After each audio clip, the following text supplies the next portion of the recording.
Welcome to True Crime Audio Pod, where we unravel the threads of the most disturbing true crime stories. In today's story, a trusted financial advisor, his girlfriend, and a longtime friend turned contract killer conspired to murder a wealthy widow, driven by greed and the desire to secure her fortune, only to be undone by their own treachery and chilling confessions. For the last 22 years of her life, Marion Mavrougenis, a quiet resident of Salem, Massachusetts, joined the annual migration of winter snowbirds fleeing the bitter northeastern cold for the sunlit shores of Florida's Gold Coast. Her southern sanctuary was no ordinary retreat. It was an upscale, oceanfront condominium in the exclusive Marlborough House on Collins Avenue in Miami Beach. Despite her wealth, Marion's tastes were unassuming. She shuffled around her condo in $1.39 white mules from a local discount store and rarely took her pristine white Mercedes-Benz out of its garage. When she did, it was for the occasional indulgence at Neiman Marcus or Saks Fifth Avenue in the luxurious Bal Harbour shopping center, or her unfaltering weekly trip to Sunday Mass. Outwardly, Marion appeared to live simply, a widow clinging to her modest roots. Her late husband, Dennis, had been a Salem deputy until he left law enforcement to dive headfirst into real estate investments. Friends marveled at his sharp business acumen, a talent that seemed to emerge fully formed late in life. Dennis was a wonder when it came to speculation, recalled a close acquaintance. After years as a cop, he suddenly had a second career, and the money just kept pouring in. He could have been worth $2 million, maybe 5 times that. Who knows? But Marion never let the wealth change her. She stayed the same unaffected woman she always was. In 1970, Dennis died suddenly, leaving Marion with a sizable fortune and little experience managing it. A young man from Salem soon became her trusted financial advisor, handling every aspect of her portfolio. He took care of everything, her lawyer later explained. He went down to Florida a few times a year, was always on the phone with her, making sure everything was in order. Many of their discussions revolved around Marion's plans for her estate. With no children and only a distant network of cousins, she intended to divide her fortune among various charities and the friends who had made her later years comfortable. But on a bright Thursday morning, May 8, 1986, that peaceful life came to a shocking and violent end. House painters hired to redecorate her 6th-floor Marlborough House apartment arrived as scheduled, only to be met with silence. Repeated knocking went unanswered. Concerned, they alerted the building's security team. When the guards also failed to get a response, they unlocked the door to investigate. Inside, everything appeared calm at first. The condo, decorated in elegant French provincial style, was perfectly still. But as they stepped into the living room, the tranquility was shattered by the horrifying scene before them. Marion Mavrougenis lay curled up on her couch, dressed in a pink nightgown, a blanket draped around her lifeless body. Around her neck was a telephone cord, wound tight in a grim mockery of domestic comfort. Detectives Nick Louie and Michael Bauer of the Miami Beach Police Department arrived quickly, launching a meticulous investigation into the gruesome discovery. Yet the crime scene only deepened the mystery. Marion's substantial wealth, often a magnet for violence, appeared untouched. Drawers held $33,000 in cash, sparkling diamonds and pearls worth $70,000, and $50,000 worth of delicate ceramic Hummel figurines, a prized collection Marion had lovingly curated over decades. Whoever had murdered the 77-year-old widow didn't seem interested in her treasures. The motive remained as elusive as the killer. What dark force had invaded her quiet, opulent sanctuary, and why?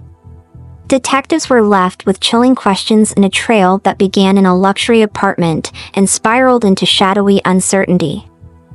As detectives Nick Louie and Michael Bauer combed through the eerily undisturbed apartment of Marion Mavrougenis, the shrill ring of a telephone cut through the tension. Bauer answered, only to find himself on the line with an unidentified caller asking pointed questions about the disposition of her property. The question was jarring, not just for its timing, but because the caller seemed oddly aware of Marion's death, despite the fact that news of her murder hadn't yet reached the media. "Who is this?" Bauer demanded. The man on the other end claimed to be a friend of Marion's from Salem, Massachusetts. Yet, when pressed, he could not explain how he knew of her demise. The call was cryptic and deeply suspicious, giving investigators their first hint of a potential lead, or a shadowy connection. Their next step took them to the Marlborough house's night doorman. As they pieced together Marion's final days, the doorman recounted a troubling encounter just 2 weeks earlier. At 2:30 a.m. on Thursday, April 24th, he had noticed a stranger loitering in the parking lot. The man eventually used a key to enter the building through the front door. When confronted, the intruder claimed he was visiting a woman on the 7th floor. However, when the doorman buzzed the apartment, the resident firmly stated she wasn't expecting any visitors. Alarmed, the doorman called Miami Beach police, but by the time they arrived, the man had vanished into the night. Working with a police artist, the doorman helped create a composite sketch of the mysterious figure. The resulting image depicted a black man with short hair, a mustache, and distinctive silver-framed eyeglasses. He was described as approximately 5 feet 10 inches, weighing around 180 pounds, and wearing a brown leather jacket. The image was widely circulated, including in Massachusetts, where the Salem police joined the effort to identify the man. Detective Richard Howell soon had a breakthrough when a witness recognized the sketch. "That looks like Baren Van Alstyne," the witness said, identifying a 41-year-old Massachusetts Capitol Police officer. Van Alstyne, a $24,000 a year night shift officer stationed in Boston, was a father of 2, currently estranged from his wife, and living alone on Chatham Street in Lynn, Massachusetts. Van Alstyne's name propelled the investigation into overdrive. A review of his work records revealed he had not reported for duty on 3 critical dates: April 24th, the night the Marlborough House doorman encountered the intruder, and May 7th and 8th, when Marion Mavrougenis was killed. Investigators in Salem obtained a search warrant for Van Alstyne's apartment, where they unearthed the most incriminating evidence yet, a key ring containing 8 keys. One of them fit the front door of Marion Mavrougenis's Miami Beach condominium. Confronted with this damning find, Van Alstyne adamantly denied ever setting foot in Florida. When asked why he had the key to a murdered widow's apartment, he had no plausible explanation. Detectives also noticed he was now clean-shaven, a stark contrast to the mustache he'd been known to wear for years. Pressed on the sudden change, Van Alstyne claimed he had shaved it off in early April, an assertion that only added to their suspicions. With a mounting pile of evidence and glaring inconsistencies in his story, Van Alstyne became the prime suspect in a case that had shifted from puzzling to chilling. But the detectives knew they still needed more to bring the wealthy widow's killer to justice. Other witnesses contradicted Baren Van Alstyne's claim of shaving his mustache in early April. Several reported seeing him with his trademark facial hair as late as May 9th, the day after Marion Mavrougenis was murdered. This discrepancy only added to the growing web of evidence against him. On the evening of May 29th, police descended upon Van Alstyne's Lynn, Massachusetts apartment and arrested the bespectacled former Capitol police officer on charges of first-degree murder. Van Alstyne, once a bus driver at West Point and a law enforcement veteran with an unremarkable 12-year career, appeared calm as he was taken into custody. The following day, he entered a plea of innocence at a brief hearing in Salem District Court, denying the charge of being a fugitive from Florida justice. Salem Detective Sergeant Richard R. Howell and State Police Staff Sergeant John J. O'Rourke presented compelling evidence during the proceedings. An employment photo of Van Alstyne had been sent to Florida, where the Marlborough House night doorman unequivocally identified him as the man seen lurking in the building on April 24th and the early hours of May 8th. A brown leather jacket, resembling the one worn by the suspect, had been seized during a search of Van Alstyne's apartment. Despite the arrest, authorities made it clear that the investigation was far from over. The arrest of Van Alstyne, they hinted, was just the tip of a sinister iceberg. Assistant Essex County District Attorney Frederick B. McAlery told reporters that Van Alstyne was believed to be a contract killer, setting the stage for a broader conspiracy. Major Fred Wooldridge of the Miami Beach Police Department elaborated, stating, "The theory is that there was a conspiracy between the officer, Van Alstyne, and other persons to kill this lady for money." That suspicion quickly shifted to Marion Mavrougenis' 38-year-old financial advisor, Harvey Cronican. Cronican, investigators learned, had a long history with Van Alstyne, dating back over a decade to when both men worked as security guards at a condominium in Swampscott, Massachusetts. Detectives also uncovered that Cronican had once hired Van Alstyne to do maintenance work on Marion's Lynn Street properties in Salem. This connection raised suspicions that their relationship might have extended beyond professional boundaries into something far more nefarious. The motive for the murder was clear: money. While early estimates of Marion Mavrougenis' wealth ranged as high as $11 million, Assistant District Attorney McAlery believed the true figure was closer to $2 million. Still, it was an enticing fortune. Though the bulk of her estate was destined for charity, Cronican was set to inherit her Marlborough House condominium, including all its contents and her private parking license.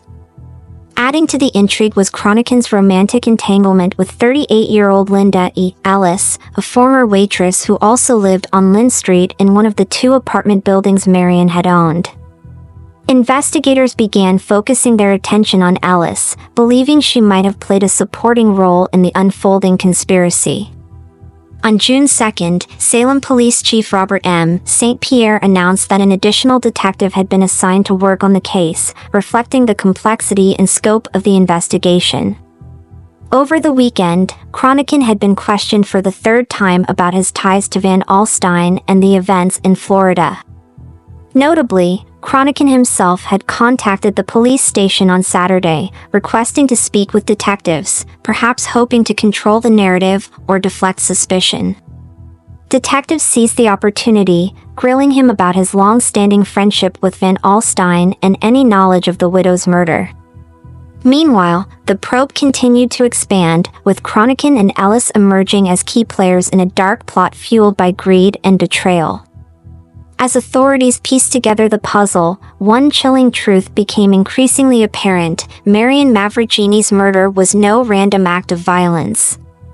It was the calculated result of a tangled conspiracy involving those she had trusted most, with a fortune hanging in the balance. The question that remained was whether the conspirators had made a mistake large enough to bring them all to justice. The true horror behind Marion Mavrougenis' murder began to unravel with chilling clarity as investigators dug deeper into her tangled relationships. News broke that Harvey Cronican, the elderly widow's trusted financial advisor and close companion, was the executor of her estate, holding both power of attorney over her assets and a lucrative position in her will. A codicil dated September 17, 1982, left her luxurious Marlborough House condominium and all its contents to Cronican. If Cronican predeceased her, the property would pass to his girlfriend, Linda Ellis. For years, Cronican had been more than just a financial advisor. He chauffeured Marion to Florida for her winters and back to Salem for her summers, cultivating a close, almost familial relationship with her. But detectives now believed that beneath this facade of loyalty, a sinister plan had been brewing. At the time of her death, Marion was reportedly planning changes to her financial arrangements, changes that would diminish Cronican's control over her money, a development that could have been the catalyst for her murder. As detectives in Florida pored over airline manifests and rental car records to piece together Baren Van Alstyne's movements, an ominous picture emerged. Van Alstyne, a Massachusetts Capitol police officer, had reportedly been hired by Cronican and Ellis to carry out a cold-blooded murder-for-hire plot. The motive was starkly simple: money. Marion's estate, initially believed to be worth up to $3 million, had become a point of contention. Her friends had reportedly urged her to exclude Cronican from her will after she discovered he had withdrawn $100,000 from a joint account without her consent. Fearing their inheritance slipping away, Cronican and Ellis allegedly decided that murder was the only solution. The couple's connection to Van Alstyne dated back years, to when Cronican managed a Salem restaurant where Ellis worked as a waitress. It was Ellis who introduced her boss to Marion Mavrougenis, unwittingly, or perhaps knowingly, setting the stage for the deadly conspiracy. By 1985, the couple reportedly approached Van Alstyne, asking if he knew anyone who could carry out a killing. When no intermediary was found, Cronican allegedly offered Van Alstyne $10,000 in cash, along with stock and property, to do the deed himself.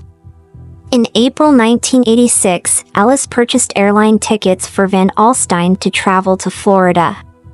His mission was clear: kill Marion Mavrougenis. The initial attempt failed after Van Alstyne heard noises in the apartment and abandoned the plan, returning to Salem. But on May 8th, he allegedly made his second attempt. This time, the circumstances were in his favor. Marion, exhausted from having her bedroom repainted, was sleeping on the couch in her living room. Van Alstyne reportedly crept into the apartment and approached the elderly widow as she slept. In a chilling act of premeditated violence, he wrapped a phone cord around her neck and strangled her to death. On March 20, 1986, just days before his trial in Florida for first-degree murder, Van Alstyne pled guilty to the reduced charge of second-degree murder, accepting a sentence of 20 years to life in exchange for his cooperation. Less than a week later, on March 26, Harvey Cronican and Linda Ellis were formally charged with hiring Van Alstyne to kill Marion Mavrougenis. Surrendering to authorities in Salem, they were held without bail as fugitives from Florida justice. During the proceedings, Miami Beach police revealed that Van Alstyne had agreed to testify against the couple in exchange for his plea deal. Assistant District Attorney Frederick B. McAlery described the murder as a calculated, premeditated act motivated by greed. "This is nothing more than a cold, calculating, premeditated murder on their part," McAlery told reporters. The prosecution's theory was that Cronican and Ellis believed Marion's wealth would secure their future. But when Marion began questioning Cronican's financial activities, they feared she would remove them from her will, prompting the deadly plot. Ellis' role was central to the conspiracy, prosecutors argued. Not only did she introduce Cronican to Marion, but she also purchased the plane tickets that enabled Van Alstyne to carry out the murder. According to Essex County District Attorney Kevin Burke, the murder was a classic contract killing, executed with chilling precision. Cronican and Ellis's relationship, which began as an innocent connection between a restaurant manager and his waitress, had spiraled into a dark partnership fueled by avarice. Their betrayal of the woman who had trusted and supported them was as callous as it was shocking. The trial of Harvey Cronican and Linda Ellis promised to shed light on the full extent of their scheme, with Van Alstyne's testimony expected to provide damning details of the couple's role in the murder. As the investigation reached its grim conclusion, one undeniable truth emerged: Marion Mavrougenis' life ended not by random chance, but as a result of a calculated and heartless conspiracy, orchestrated by the very people she had welcomed into her life. The murder trial of Harvey Cronican and Linda Ellis, held during the sweltering Miami summer of 1987, delivered a courtroom drama as chilling as the crime itself. The star witness for the state was none other than Baren Van Alstyne, the confessed killer, whose testimony painted a vivid picture of greed, betrayal, and cold-blooded murder. Van Alstyne, his demeanor composed but his words damning, recounted his 16-year friendship with Cronican and the fateful proposition he received in April 1986. Harvey asked me to kill Marion Mavrougenis because she was getting cranky and starting to look more closely into where her money was going, Van Alstyne told the jury. When pressed on his response, Van Alstyne's reply was chillingly casual. "I said it would be no problem." It wasn't the first time Van Alstyne had allegedly committed a crime on Cronican's behalf. He admitted under oath that he had once set fire to a house to help a friend of Cronican's. Van Alstyne detailed the steps leading up to the murder. On April 23, 1986, he left work early and flew to Miami with Cronican. Upon arriving in Miami Beach, Cronican pointed out the Marlboro house, gesturing to the floor where Marion Mavrougenis lived.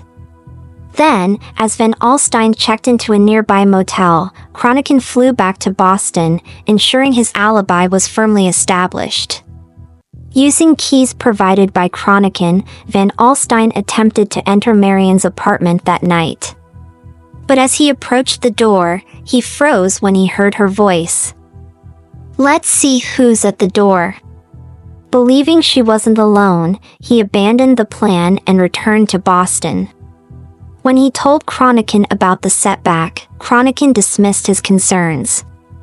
"She always talks to the cats," Van Alstyne testified Cronican had said, assuring him there was no one else in the apartment. 2 weeks later, on May 8, Van Alstyne returned to Miami, determined to complete his grim task.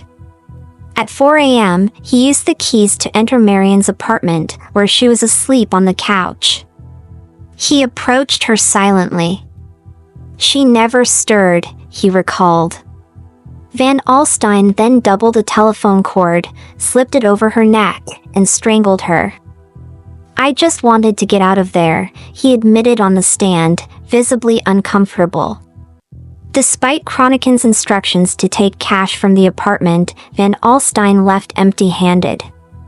He claimed he was too frightened to steal anything, though in a deposition given weeks earlier, he had offered another reason: "I was taking a person's life, which is not actually my cup of tea." Van Alstyne testified that he had been promised $10,000 for the hit, but Cronican and Ellis paid him only $2,400.